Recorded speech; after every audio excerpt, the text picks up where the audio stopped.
आस मोहम्मद साहब ने, मैं ये बच्चों को ये इसका ये कहूँगा कि ये आपको कीमियाई नुस्खा मिल गया, और ये कीमियाई नुस्खा है। आपको पहले कई जड़ी बूटियां इकट्ठी करके वो दवाई बनानी पड़ती थी, तो ये बनी बनाई आपको ये आस मोहम्मद साहब का एहसान है।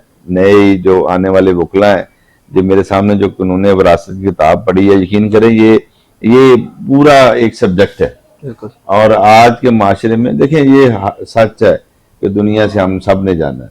मैंने जाना है तो मेरी विरासत भी बननी है, मेरी विरासत होनी है, तकसीम भी होनी है, तरीक़ाकार क्या है, लेना देना कैसे है, ये सारे सिलसिले रोज़मर्रा के हर फैमिली में हर बंदे के साथ पेश आने वाली चीज़ें हैं।